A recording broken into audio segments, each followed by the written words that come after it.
Welcome, everyone, to another exciting episode of Architectural Alchemy, the podcast where we explore the fascinating world of architecture and construction materials. I'm Sarah, your host, and with me today is our co-host, Gabby.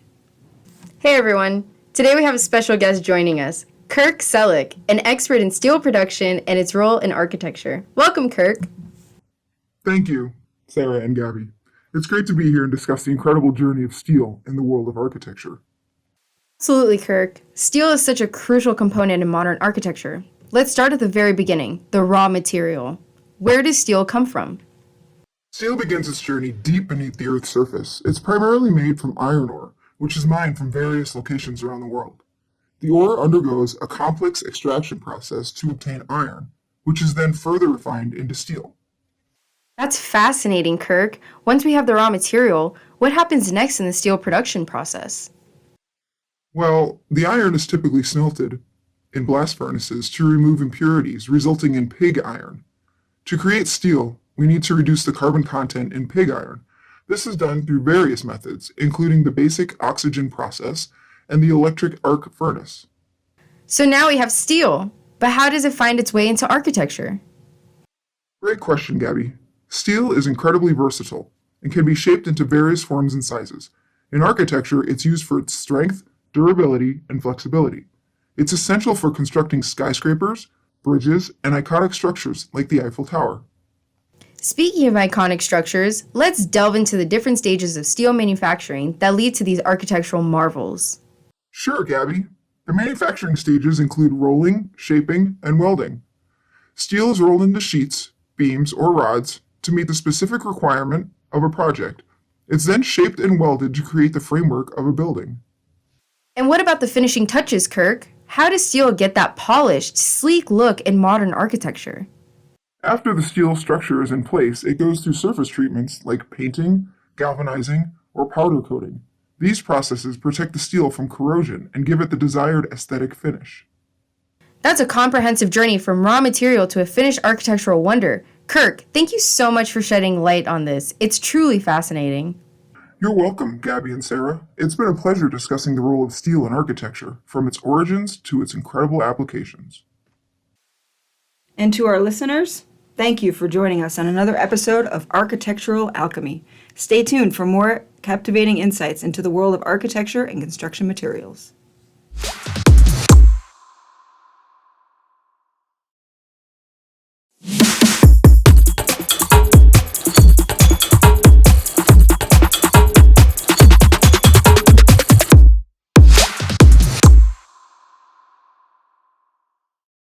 Welcome back, everyone, to another episode of Architectural Alchemy. I'm Sarah, your host, and with me, as always, is the brilliant Gabby. Thanks, Sarah. It's great to be here again. And today, we have a very special guest with us, Penny Brasher. Welcome to the show. Thank you, Sarah and Gabby. It's a pleasure to be here and discuss the fascinating world of copper and architecture. Absolutely. Copper has a long and rich history in architecture, from ancient times to modern skyscrapers. Penny, could you start by telling our listeners where copper comes from? Of course, Sarah. Copper primarily comes from copper ores found in mines all around the world. The most abundant sources are sulfide ores like chalcopyrite and bornite, as well as oxide ores like malachite and azurite. These ores are extracted and processed to obtain copper concentrates. Once we have these concentrates, what happens next? After extraction, copper concentrates are smelted to remove impurities, resulting in molten copper. Then the molten copper is cast into various shapes, such as anodes or billets, which are the raw materials for further processing. And what are some common architectural applications of copper? That's where the exciting part begins. The raw copper is further refined through processes like electrolysis or fire refining to achieve high purity. It's then rolled into sheets or extruded into various forms, depending on the intended use in architecture. Copper is incredibly versatile in architecture. It's used for roofing, cladding, and facades due to its durability and aesthetic appeal. You'll also find it in decorative elements like sculptures and ornamental features, adding a touch of elegance to buildings. That's fascinating, Penny. So, as our special guest, you've taken us on a journey from copper ore to its use in architecture. It's truly a metal with a rich history and a bright future. Pleasure sharing my knowledge with you both and your listeners. Copper truly plays a significant role in shaping the beauty and functionality of the buildings we admire. And there you have it, the journey of copper in architecture, from its origins deep within the earth to the stunning structures we see all around us. Thank you for tuning in to Architectural Alchemy. Until next time, keep dreaming, designing, and building.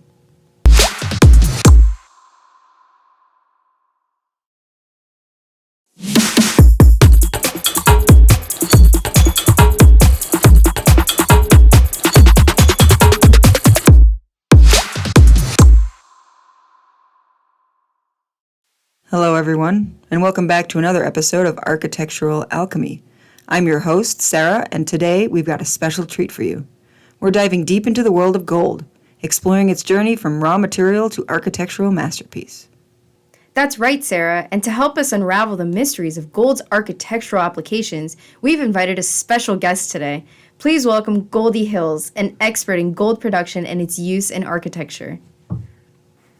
Thanks, Sarah and Gabby. I'm thrilled to be here to talk about the golden journey in architecture.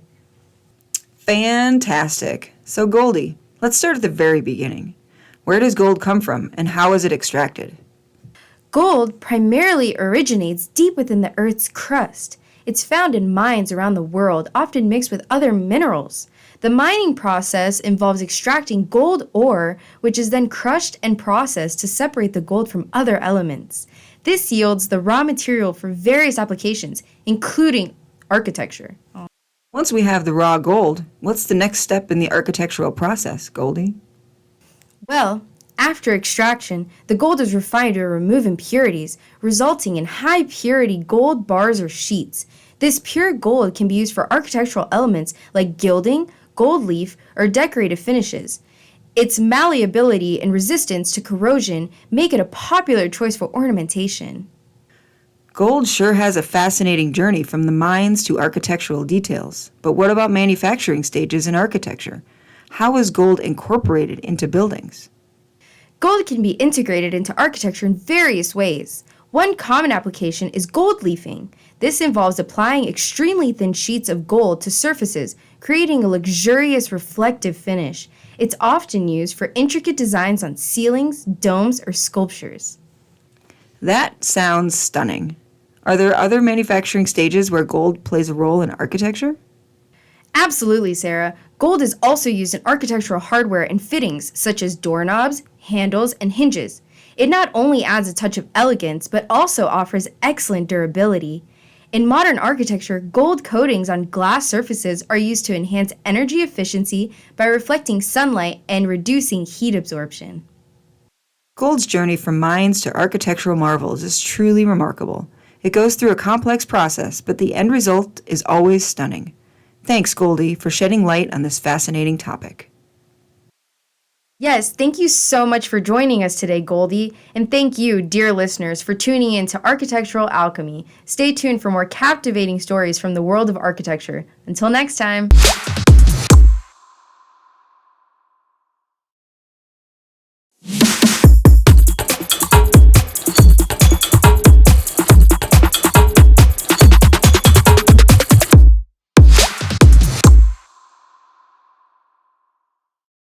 Hello, everyone, and welcome back to another exciting episode of Architectural Alchemy.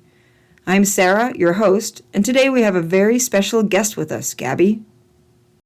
That's right, Sarah. Today's episode is all about zinc, a fascinating material used in architecture.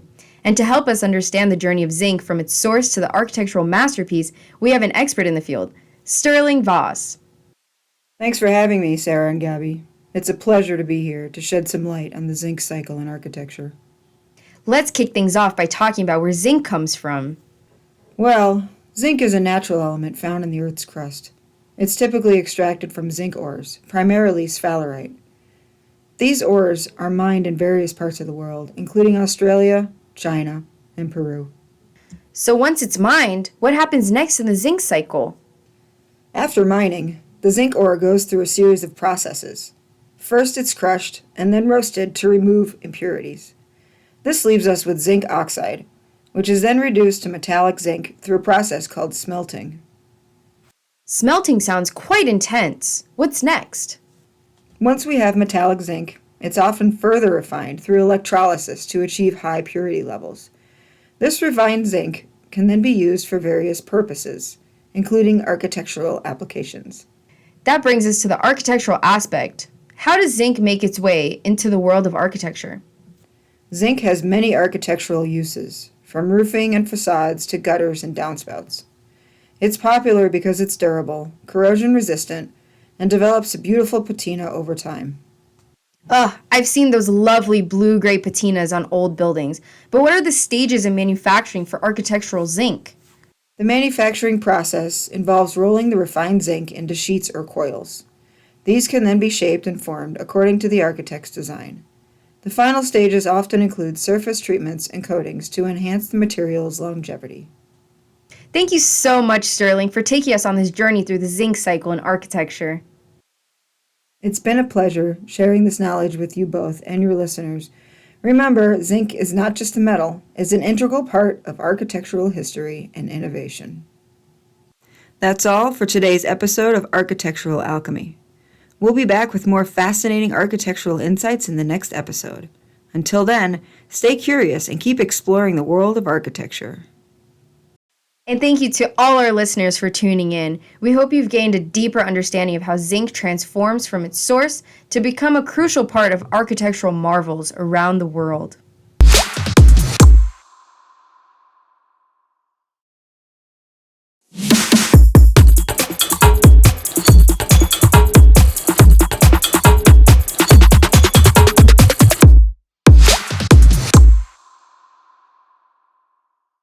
Hello, everyone, and welcome back to another episode of Architectural Alchemy. I'm Sarah, your host, and today we have a fantastic topic lined up for all of you.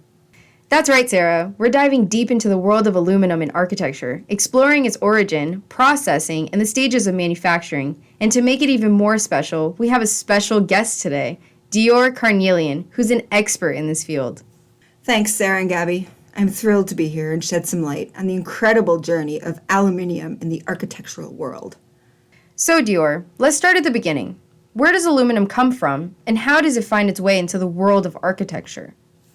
Aluminium is actually quite abundant in nature, but it's most commonly sourced from bauxite ore. The process begins with mixing bauxite, followed by refining it into alumina. Then, through an energy-intensive process called electrolysis, alumina is transferred into pure aluminium. This aluminium is then shaped into various architectural components. That sounds like a complex journey. Can you tell us more about how aluminum is processed and what makes it suitable for architectural use? Certainly.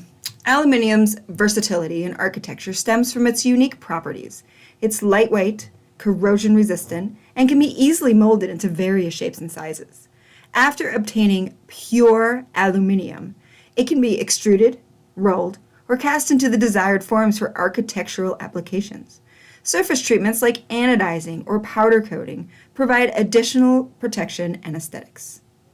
Now that we understand the basics, let's explore the stages of manufacturing aluminum in architecture. What are some common applications we can find in buildings? Aluminium is incredibly versatile. In architecture, it's used for curtain walls, windows, doors, and roofing systems. Its lightweight nature is perfect for reducing the structural load while providing excellent durability. Plus, it's often chosen for its aesthetic appeal, offering sleek and modern design possibilities. That's impressive. Are there any iconic buildings or projects that showcase the use of aluminum in architecture? Absolutely. The Sydney Opera House in Australia and the Burj Khalifa in Dubai are iconic examples. The shimmering aluminium cladding on these structures not only adds to their visual appeal, but also serves functional purposes, like reflecting sunlight and withstanding harsh environmental conditions. Thank you so much, Dior, for joining us today and enlightening us about the journey of aluminum in architecture. It's truly fascinating how this material plays such a crucial role in creating stunning buildings around the world. Aluminum is a game changer in the architectural industry, and we appreciate you sharing your expertise with us. It was my pleasure, Sarah and Gabby. I'm always happy to talk about the incredible potential of aluminium in shaping the future of architecture. And that wraps up another episode of Architectural Alchemy. Thank you all for tuning in. Don't forget to subscribe, and we'll be back soon with more captivating stories from the world of architecture.